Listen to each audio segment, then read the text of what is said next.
Welcome to the Mycronic booth here at IPC Apex Expo. I'm delighted to be joined by Robert Halliday, who's the head of R&D, and Kevin Clue, who's the director of sales. Okay, pleased to meet you, gentlemen. Thank you for joining me. Thank you for having us. Okay, so I want to start off, if I may, Kevin. I mean, the whole Mycronic process platform, if you like, has been evolving over the years. So what are the driving forces behind this? Yeah, I think that Mycronic has always been very well known for our abilities to accommodate high flexibility, high versatility in the circuit board assembly arena. Mm-hmm. And we still continue and will continue that as our focus point. But I think one of the leading contributors to how the portfolio has evolved is our ability now to support the full line solution. Okay. I think that's a really important point for our customers as they're looking to manage their supply chain. So we're able to support the full line all the way from paste deposition, either with screen printing or jet printing technology, through to inspection, SPI and AOI, and pick and place, as you know that, with material handling. And then on top of that, it's the full software solution to pull it all together. And I think that's really how the product line has evolved. Right, okay. Well, I mean, you did launch two major platforms at Productronica. I mean, there was the pick and place platform, which is behind us, a MyPro A40. Yep. And then there was also this closed loop stencil system. So you actually brought out a stencil printer. Which, I know. Who'd have thunk it? Who'd have thought that? Yeah. No, exactly. But then it is a closed loop system because it was followed up by inspection and, as I recall, and a jet printer to do top up for missing paste or insufficient pastes and things like that. Yeah. Talk to us a little bit about both these systems. Yeah, so I mean, I'll let Robert talk a little bit about the A40 platform, which is our new pick and place platform that's being launched at Apex here. But the other platform that's new to Mycronic here is our screen printer. We talked about that, you mentioned. And so you ask, why did we bring a screen printer after selling jet printers for so many years? And I think that the value proposition to our customers is the marriage of screen printing technology with jet printing technology, with SPI technology, and having a closed loop feedback system to encompass all three machines in that paste deposition process. And I think the position that we have at Mycronic is it's a unique position because we are now able to provide solution for all of those three aspects in a closed loop system. I think we're the only guys able to do that. So, I mean, it makes a lot of sense. I mean, because there was quite a few companies out there in the field who were deliberately putting a jet printer after the screen printer, the stencil printer. Correct. To be able to cope with the throughput and that sort of thing. So it makes perfect sense. You've actually just improved it by bringing bringing your own in and your own inspection to that. Yeah, and process. I think you're able to use the SPI technology to control a repair loop using the jet printer.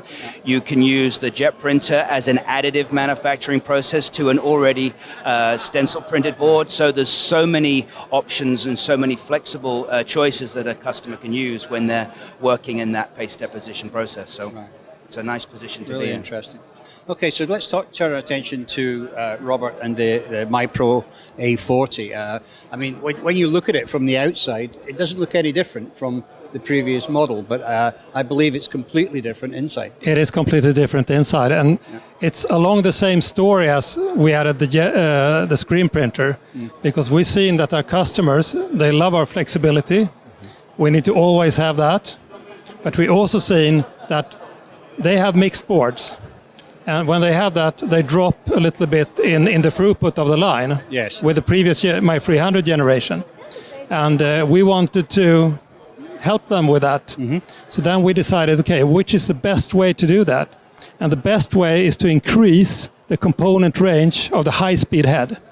Right. Okay, so before they needed to go to the single head, but now you can do boards like this. Mm-hmm. You see the range of components. Yeah, and it's pretty. This is really big. It's really big range. And some tall components there. You have tall components. You have wide components, and this is how many of the boards look like at our customers. And we know our customers very well, so we've seen that. Okay, this is the range they actually need in order to keep the throughput independent on the mix of the board. Yeah. Mix of components on the board. So to my left here, I have the new head. So that is the heart of the machine. Okay. So this is like a major heart surgery, if you will, that we have replaced the old head with a new head.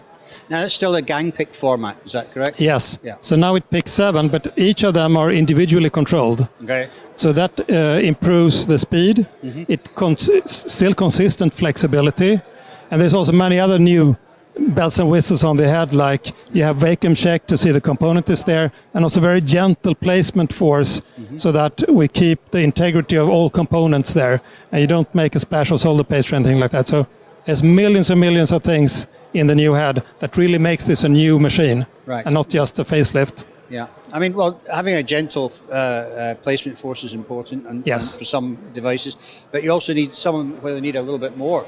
Yes, and we still power devices and things like that. Yeah, and we have the Midas still. Yeah. So that one can go up to 90 Newton or something, or 90 kilograms. I can't remember now. Kilograms, yeah.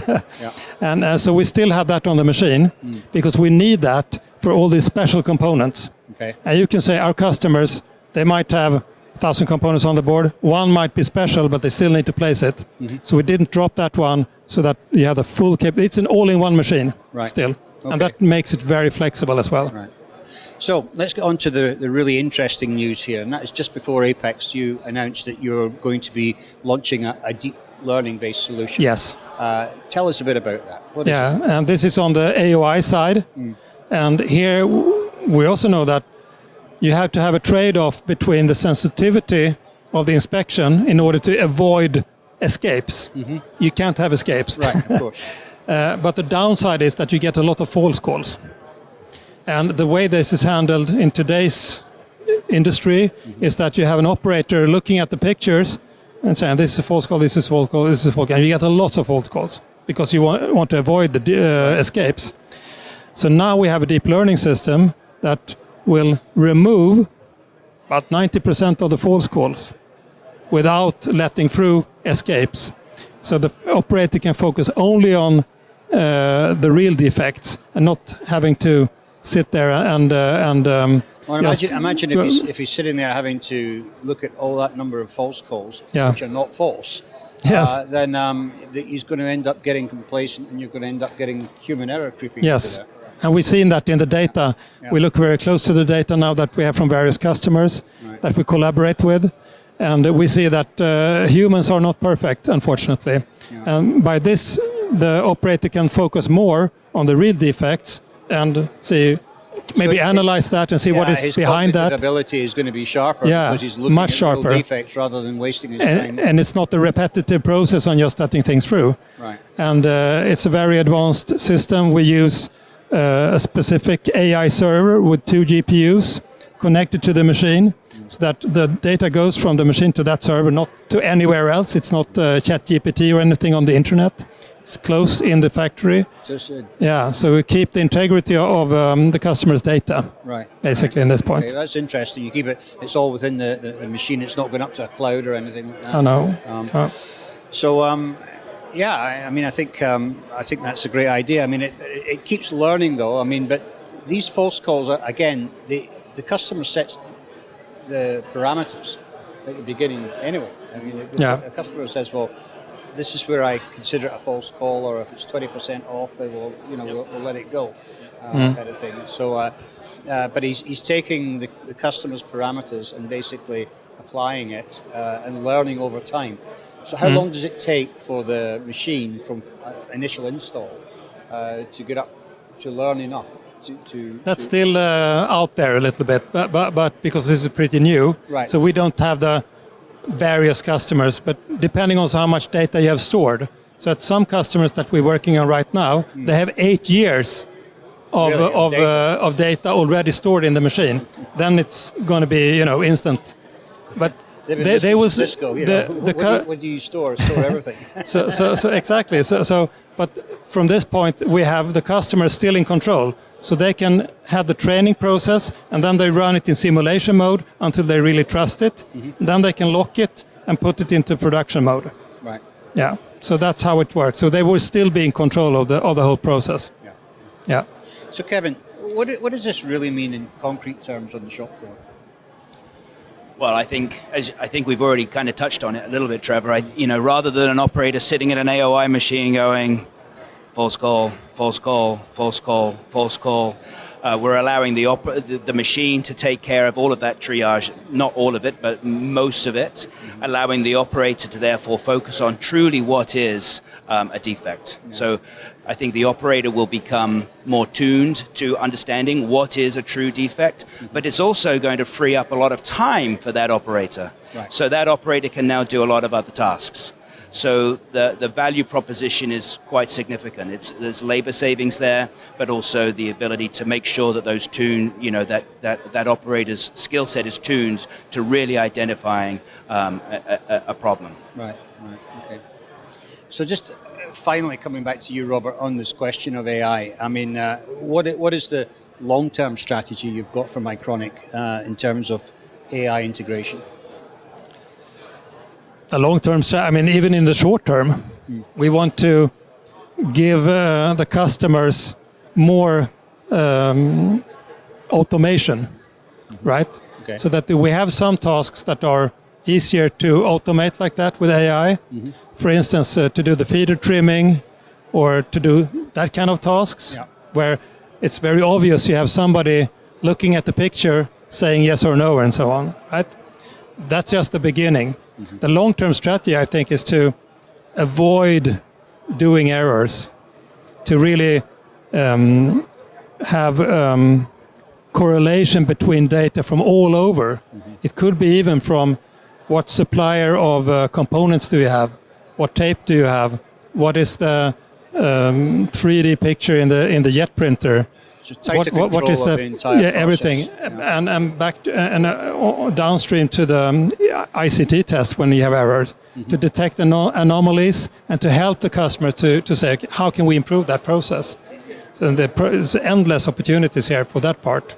It's all data based. Yeah. I mean, I think you're just at the beginning of this journey. Yes, we are. We know that. I think it's going to have a long way to go. Yes, but I mean, Mycronic is going from strength to strength. We can see that with the products that you keep evolving and bringing out. So I want to thank you for sharing that with us today. Thank you. Thanks for having us. Thank you.